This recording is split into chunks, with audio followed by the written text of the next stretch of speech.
Hirai, rai, rai, rai, rai, rai. Hi, hi, hi, hi, hi, Hiri, rai, rai, rai, rai, rai, rai, rai. Hirai, rai, rai, rai, rai, rai. Hirai, rai, rai, rai. Hirai, rai, rai. So wonderful to see you all. Thank you for being here. Sorry for our late start today. But I'm so glad you're here, and I'm glad you're here on Lag BaOmer.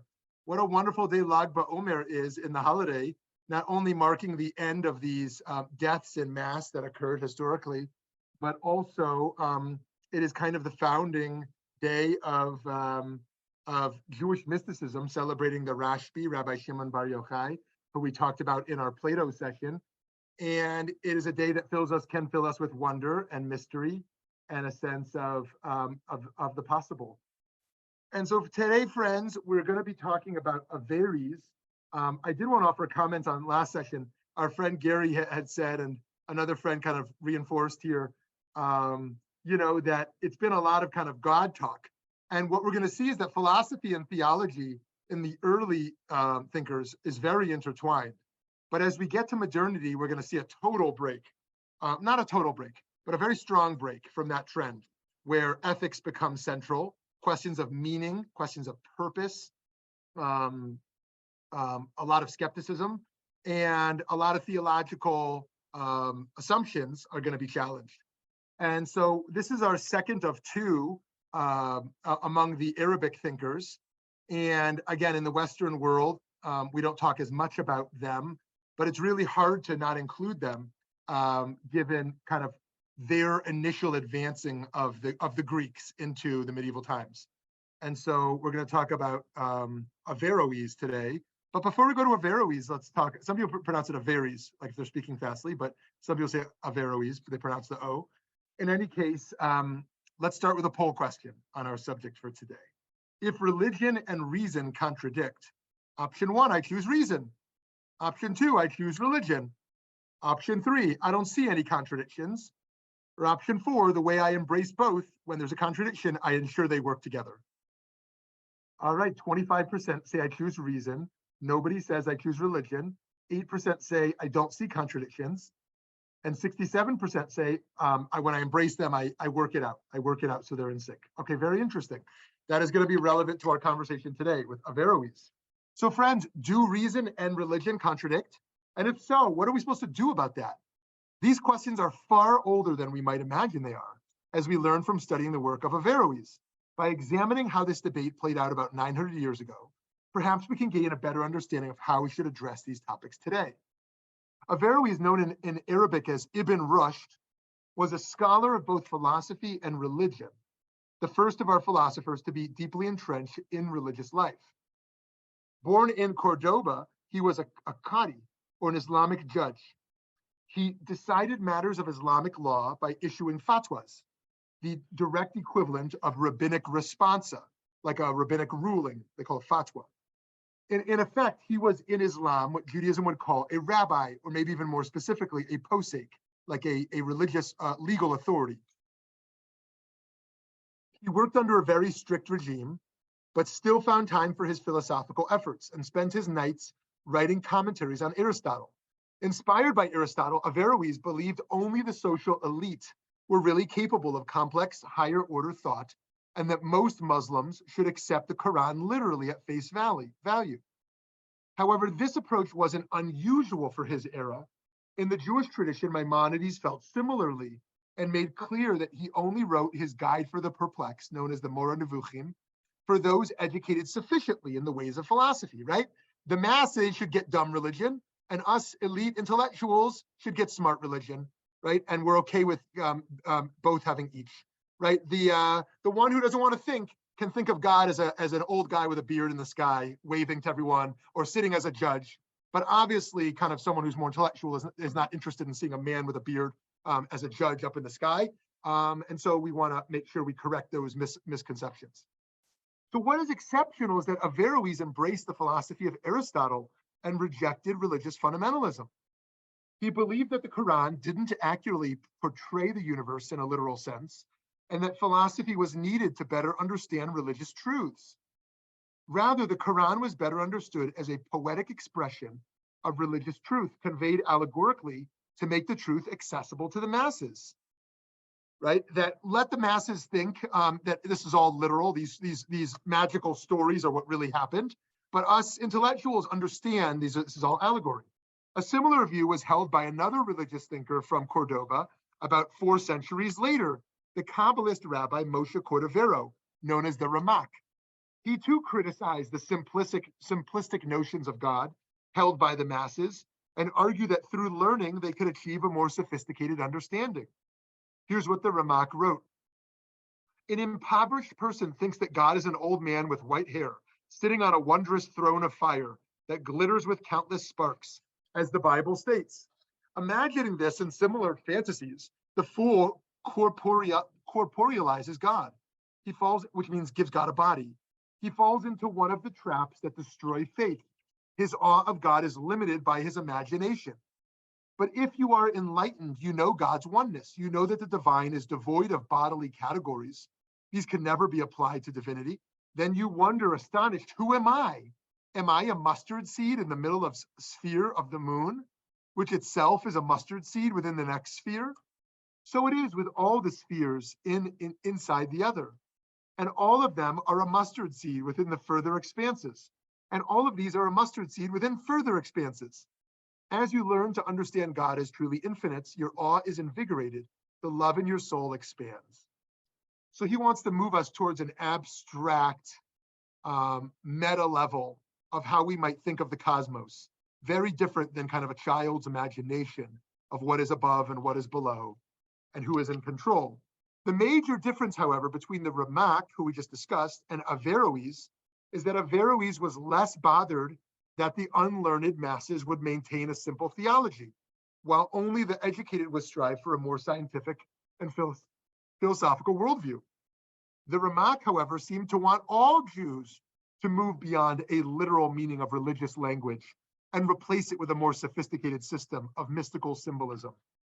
Right? Just in case to make sure that was clear, Rabbi Cordovero wanted to be sure that all people moved along in their theology. There's no reason to infantilize people. Whereas Averroes was okay with adults who weren't sophisticated, having a childlike understanding. If that makes them happy, gives them meaning, hey. Averroes believed those with access to education had a religious obligation to engage in theology with a philosophical lens. However, this only applied to the elite and not the masses. Within this way of thinking, Averroes held that any time Aristotelian thought contradicts the Quran, Muslims must reinterpret the Quran in order to reconcile it with the truths of philosophy. That's really radical, right?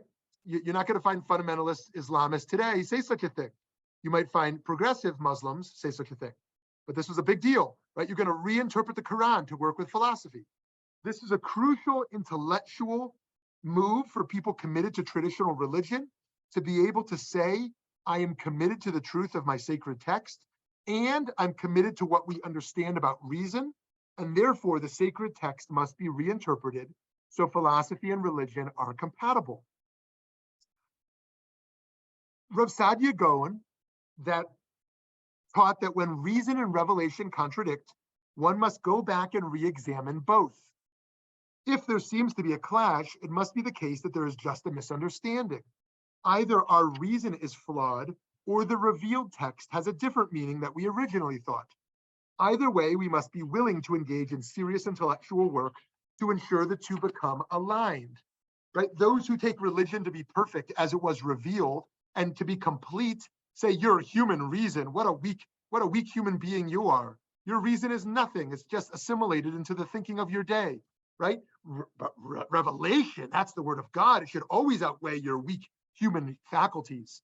Right? So these guys are saying over here, reason is a part of a divine gift as well. God planted reason within the human being, and when that reason contradicts, we are to take it very seriously. For Averroes, his study of Aristotle ultimately caused him to give up the traditional Islamic notion that the world was created by God. Instead, he affirmed the Aristotelian view that the world did not have a beginning and was instead eternal. It has always existed and will always remain so. On the other hand, Averroes also reinterpreted Aristotle. For instance, he maintained the fundamental Islamic belief in the resurrection of the dead and felt that rejecting the immortality of the soul was heresy. While many traditional Islamic theologians criticize philosophers for not believing in bodily resurrection, Averroes sought to defend the belief and understood it in a more nuanced way. He argued that one is reborn into the world beyond after they die, but their body will not be the same as it was in this world. Rather, it will take on elevated attributes necessary for a higher spiritual existence that we cannot yet fully grasp. The afterlife in this way of thinking is highly intellectualized, right? This is not Hollywood where you're dancing on the clouds, with a margarita, holding the hands of all your loved ones who have died. And you are, it's amazing how influenced we've been by Hollywood in this regard, that how heaven is perceived.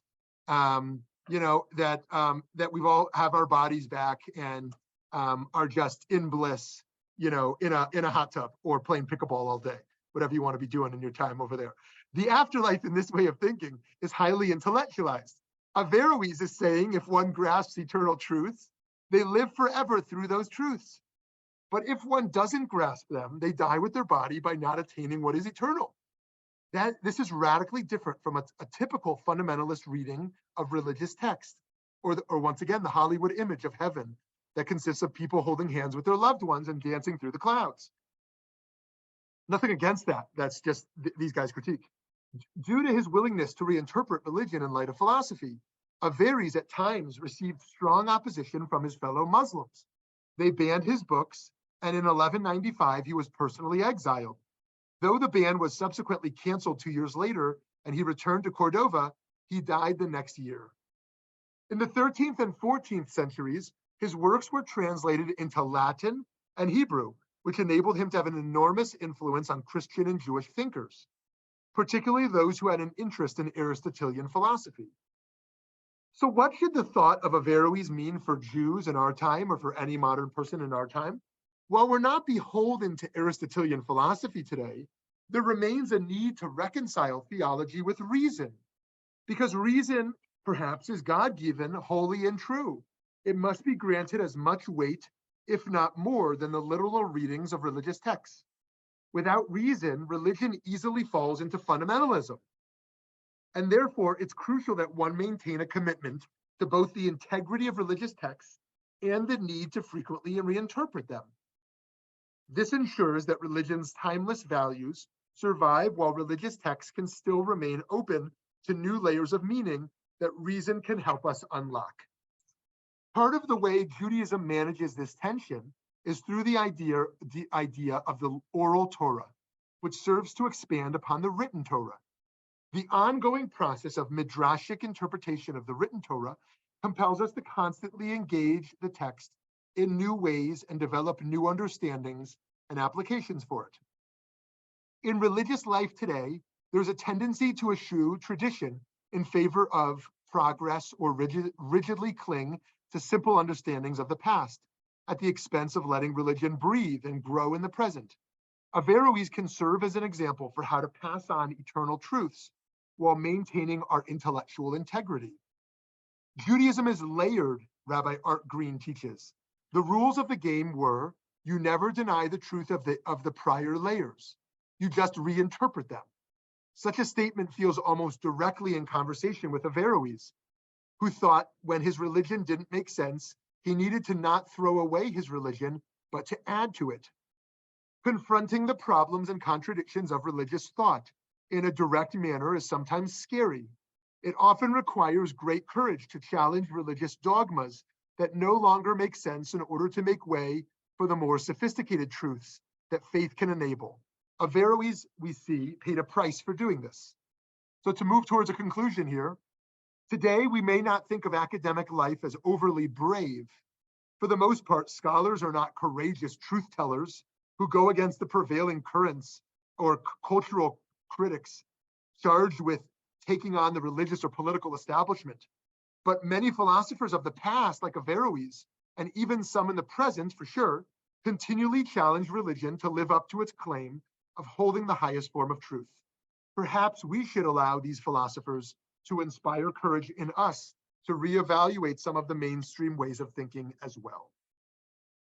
Friends, here's the last thing I want to say before we open up the conversation, which is just that, it doesn't seem as imperative to reinterpret theology in line with reason when it is, there's no moral implications, right?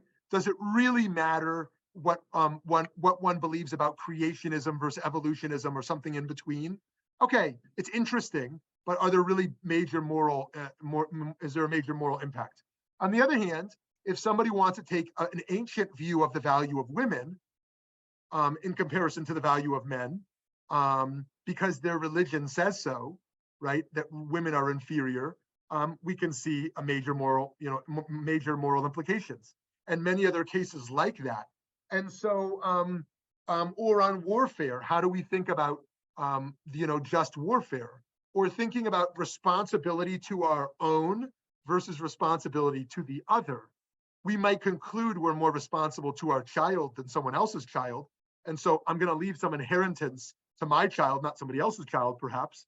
But in saving lives in the world, do I save 3 lives of somebody of my people, however I think of my people, versus saving 3 lives of my people versus saving 5 lives of someone else's people, so to speak? How do we think about the value of life? And in an ancient sense, we have different responsibilities. And so when reason and theology contradict, okay, it's interesting, and we should talk about that. But when when revelation or religion and our sense of ethics as it overlaps with reason contradict, we may experience a higher intellectual imperative to get to work. Great. Yeah, very well said. I think that in the options we gave earlier, it's choosing one side or adjusting the other side. And I think what Gary brings us is keeping the struggle alive, I think is really powerful. Another word we might throw in, which might do away with the struggle or it might not, is paradox. Living with paradox, which I know I very much value. Living with conflicting truths or incompatible truths. And wow, it's like you had a dad who was really bad to you as a child, but also there's a sense of you that loved that dad. Like you can just hold both of those. You don't have to demonize him, and nor do you have to just wipe away his imperfections and the hurt he did. We can live with the complexity of people, that this is a person who really hurt me and this is a person I love. And so too with ideas, right? In fact, your example of creation, I love creationism, and I most certainly believe in evolution. And I have no need to choose one over the other. For me, creationism is not a historical or scientific truth. It's a moral and spiritual teaching. It's a moral and spiritual teaching which doesn't contradict the science of the day. And so I'm very happy living with creationism and evolution in a way where they add to each other. So too, as a particularist and a universalist, it's not a conflict. I don't choose one or the other. It's a paradox. I live as a global cosmopolitan, as a human being who's connected to all humanity. And I live as a Jew who has a unique relationship to Jews in a certain sense. And so, yeah, so thank you so much for that. I'm so glad you brought that in. Great. And I think that that's really helpful. Like, we don't have to decide, am I a devout believer in God who is certain, or am I a hard atheist who is certain? Like, we can live with a sense of wonder. Like, science tells me this, it seems pretty unreasonable. There's a God controlling this world. And perhaps, and spiritually, I feel connected to this idea, and I feel a sense of mystery and wonder. And I think that is a great contribution of modernity as well, to live with those multiple truths. And so here we see Averroes, how it moved things forward, and yet how we can go even further, in holding on to all of this. And, here's another, I'm not going to give that example. It'll be too controversial. Not that I shy away from controversies, but, I think we've hit our time. So friends, great to be with you today. Thank you so much for being here. Wonderful to learn with you as always and to hear from you all, and can't wait to see you next week.